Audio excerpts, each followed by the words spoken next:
네, 안녕하십니까. 오늘은 2020년 5월 7일 목요일입니다. 내일은 5월 8일 어버이날입니다.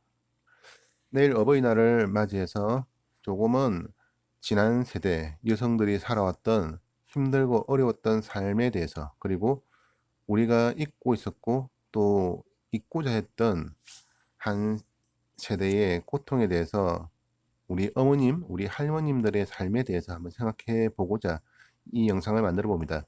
두 가지 이야기를 하고 싶습니다. 첫 번째는 오늘 갑자기 이 뉴스를 보고 이게 무슨 이야기지 했던 뉴스가 하나 있습니다. 위안부 피해자이신 이용수 할머님께서 성금이 어디 쓰인지 모른다, 정대협 관련 단체들에서 비판을 한 기사가 오늘 올라왔습니다. 이게 뭔가 싶어서 이렇게 쭉 검색을 해보니까 7일 대구 남구 한 찻집에서 기자회견을 열고 할머님께서는 수요 집회를 없애야 된다, 하나도 도움이 안 된다, 참가한 학생들이 낸 성금인 어디 쓰는지도 모른다, 다음 주부터 수요 집회 참석하지 않겠다. 참, 어떻게 보면 우리가 흔히 생각하고 있는 수요 집회, 일본군 위안부 할머님들, 흔히 정신대 할머님들이라고도 우리가 불렀던 이 할머님들을 위해서 사람들이 십시일반 모금해주는 그 성금들, 그리고 수요 집회를 통해서 많은 사람들에게 알리고 있는 이 모든 것들이 실질적인 피해자이신 이 할머님들에게 도움이 될 거라고 생각을 하고 있었는데 현실은 아니라고 합니다. 전혀 도움받은 게 없다. 그리고 어린아이들을 이용해서 도대체 뭐 하는 짓이냐, 할머님의 비판 내용입니다. 여기에 대해서는 좀 더 많은 논란이 있을 것 같고, 그러나 분명한 것은 지금 현재 일반 국민들에게 감성적으로 다가왔던 정신대 할머님들, 위안부 피해 할머님들에 대한 호소, 그리고 지원, 그 모든 것들이 실질적인 피해자에 대한 지원이 아니라 이분들을 방패로 삼아 이분들 뒤에서 장사질을 한 인간들이 너무도 많다는 것은 조금씩 좀 드러나고 있습니다. 당장 소녀상 그 동상에서부터 국가 지원금까지 모든 부분에 있어서 이런 논란이 계속 터져 나왔습니다. 이번 기회에 이 모든 것이 좀 정리가 되었으면 좋겠습니다. 할머니께서는 21대 총선 더불어시민당 비례대표로 당선된 윤미향 전 전대협 대표에게 이 모든 것을 해결해라고 이렇게 오늘 기자회견을 통해서 말씀하셨다고 합니다. 관련된 단체 모든 사람들은 이 모든 것에 대한 시시비비를 분명히 밝히셔야 될 겁니다. 그리고 또 하나는 미군 기지촌, 우리나라가 해방 이후 일제시대 때 정신부 피해자들이 발생한 것과 비슷한 맥락을 가지고 있는 것이 해방 이후에 미군들을 상대로 조성되어진 기지촌 여성들 성매매, 일명 우리가 흔히 말했던 기지촌, 그리고 또 때로는 나쁜 말로 이야기했을 때는 몽키하우스라고도 많이 불렀다고 그렇게 알고 있습니다. 그곳에서 이제 한 생을 거의 마감하셨던 분들, 그분들에 대한 또 이야기들이 터져 나오고 있습니다. 가장 큰 게 2014년도 6월 달에 국가를 상대로 손해배상 청구 소송을 낸 기지촌 성매매 종사 여성 110명이 있습니다. 이분들의 이 소송에 대해서 2018년 2월 서울 고등법원에서 승소를 하고 난 이후 본격적으로 이게 수면 위로 떠올랐습니다. 그리고 지난 4월 29일 경기도에서는 전국 최초로 경기도 5회가 기지촌 여성 지원 조례 제정을 했습니다. 그리고 오늘 7일 경기도에서는 기지촌 여성과 경기 여성연대 등 여성단체 관계자들이 참석한 가운데 지원 방안을 모색하는 간담회를 가졌습니다. 여기에서 이재명 지사님께서는 조례를 근거로 실태 조사와 피해자 지원의 속도를 내겠다고 약속을 했습니다. 자, 근데 문제는 뭐냐면 위안부 여성들에 대한 모든 것들이 정리되지 않은 것처럼 이제 이 기지촌 여성들에 대한 이야기는 이제 막 수면에 떠올랐기 때문에 위안부 이상으로 정리가 되지 않고 좀 어수선한 상태입니다.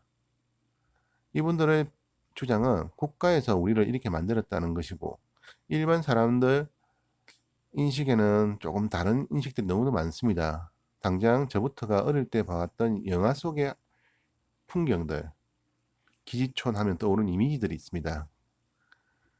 그 모든 것들을 어떻게 극복해 나갈 것인가, 이게 참 관건인 것 같습니다. 자, 거기에 대한 세부적인 내용은 다음에 한 번 더 다루기로 하고, 이 두 가지 사례를 놓고 하나만 말씀드리고 싶습니다. 과연 우리가 살고 있는 세상, 어떤 세상을 우리는 살고 싶은 것인가? 다들 행복한 세상을 살고 싶어 할 것입니다. 그런 세상은 과연 서로 미워하고 서로 정오하고 그런 갈등 속에서 이루어질 수 있는 세상인가? 적어도 저는 그런 세상은 사랑이 없이 미움과 정오 속에서 갈등하는 사회에서는 절대 만들어질 수 없다고 믿습니다. 현실에서 일어나는 모든 현상, 그 일희일비를 쫓아가면 아무것도 해결할 수가 없습니다. 마치 그것은 실체를 무시한 채 그림자 놀이에 어리석은 몸짓에 불과할지도 모르겠습니다. 성경 문구를 하나 인용해서 제 생각을 한번 정리를 해드린다면 성경에서 하나님의 나라에 대한 여러 가지 비유들이 있습니다. 그 중에 가장 좋아하는 문구 중에 하나가 하나님의 나라, 천국은 성령 안에서 의와 화평과 희락에 있다라는 문구가 있습니다. 그리고 천국은 말이지 않고 능력에 있다라는 문구도 있습니다. 저는 이 두 가지 말을 참 좋아하는데 마찬가지로 많은 사람들이 지금까지 위안부에 대해서 그리고 요 근래 일어나고 있는 기촌 여성들에 대해서 말들은 많습니다. 그런데 어떤 실체를 가지고 무엇을 어떻게 규명하고 무엇을 어떻게 하겠다는 건지 그 모든 것은 조금 모호합니다. 아니 오히려 이분들을 이용해서 정치적으로 자기 지지 세력을 만들고 자기 정치적인 입지를 만들려고 하는 게 아닌가라는 그런 조금의 우려 섞인 생각도 듭니다. 이재명 지사님에 대해서 제가 가장 우려했던 것 중에 하나가 전국 최초로 경기도의회에서 만들었던 성평등 조례안이 있었습니다. 그때 이재명 지사님께서 이 조례안에 반대 의사를 밝히지 않으셨기 때문에 저는 이건 아닌 것 같은데 하고 그때부터 이재명 지사님에 대해서는 지지를 일단은 접었던 상태입니다. 요즘 들어 어떻게 해야 되나 좀 갈등이 많습니다. 그러다가 언제부터인가 갑자기 요즘 떠오르는 게 이재명 지사님을 보고 있으면 삼국지에 나오는 조조가 한 번씩 떠오릅니다.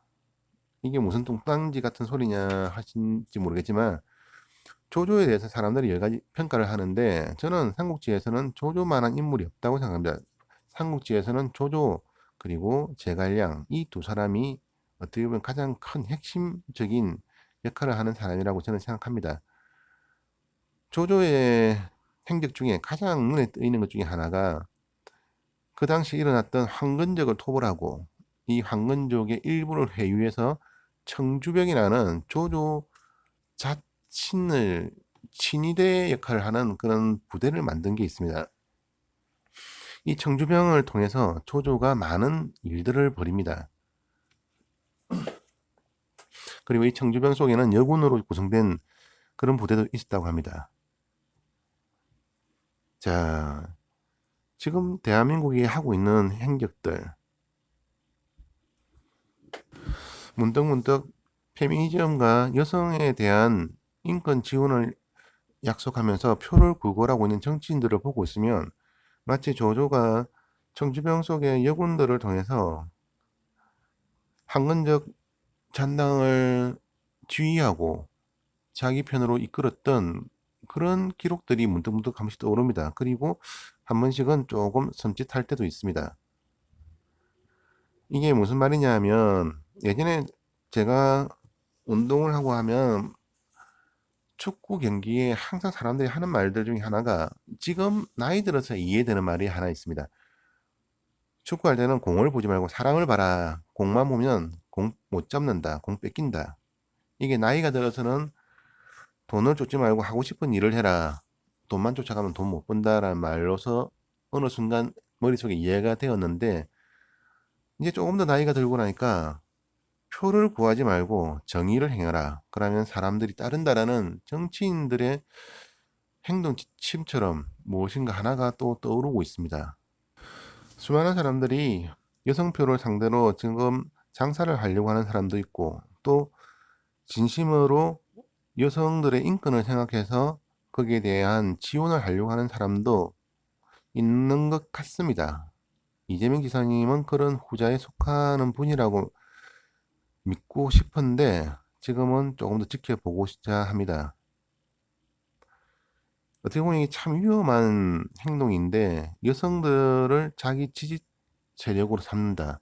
현 정권이 특히 문재인 대통령이 페미니즘 대통령을 표방하면서 대한민국의 남녀 갈등을 유발시켰고 대한민국 사람들에게 생소한 페미니즘이라는 용어에다가 젠더라는 용어까지 갖다 붙여서 되도 않는 여가부에서는 막대한 양의 돈을 끌어당겨서 자기들 정치 세력을 만들어가고 있습니다. 여기에 이재명 지사님까지 그러시지는 않기를 바라는데 돌아가는 형국이 조금 신경이 쓰입니다. 왜냐하면 아직까지 대한민국에서 지지촌 여성들에 대한 인식은 상당히 안 좋습니다. 이분들에 대한 인식이 최소한 일제시대 때 위안부 할머님들에 대한 인식만큼 성화되고자 한다면 조금 더 시간이 필요하고 많은 사람들의 생각들이 바뀌어야만 하기 때문에 아직은 조금 모호하다, 힘들지 않겠나, 위험하지 않겠나라는 게 제 생각입니다. 자, 어쨌거나 내일은 5월 8일 어버이날입니다. 이렇게 굴곡 많은 삶을 살아오신 우리 윗세대 분들 정말 고생들 하셨습니다. 그분들의 희생 위에 우리가 있습니다. 이분들을 어떻게 생각하고 어떻게 판단해야 될지는 좀 더 시간을 두고 모든 분들이 함께 생각하셨으면 싶습니다. 기지촌 할머님들에 대한 가장 대표적인 인식 중에 하나가 일제시대 그리고 해방 이후 그 힘든 시절 그것보다 더 힘든 일로도 버텨낸 분들도 많다. 위안부 할머니들처럼 강제로 끌려간 것도 아니고 내 말로 다른 일 찾지 않고 편하려고 그렇게 가놓고서는 이제 와서 정부 보상을 바라는 건 아니다라고 부정적인 시야를 가지신 분들도 상당히 많습니다. 솔직히 제 자신도 약간은 그러한 시야가 있지 않겠나. 제 스스로가 저 자신에게 물어봐도 그런 인식이 조금 있는 것 같습니다. 그래서 경기도에서 또 이재명 지사님이 이 부분을 건드리시는 거는 아직은 위험할 것 같은데 라는 걱정이 듭니다. 그렇지만 꼭 해야 된다면 모든 사람들의 공의가 모였으면 싶습니다. 오늘은 모든 분들에게 숙제를 하나 드리면서 이 영상을 끝맺고자 합니다. 다들 평화로운 저녁 되시고 내일은 우리를 위해서 고생하신 부모님들께 내일 하루라도 사랑합니다, 감사합니다 라는 그런 마음들을 나누시는 시간들 되시기를 바라겠습니다. 감사합니다.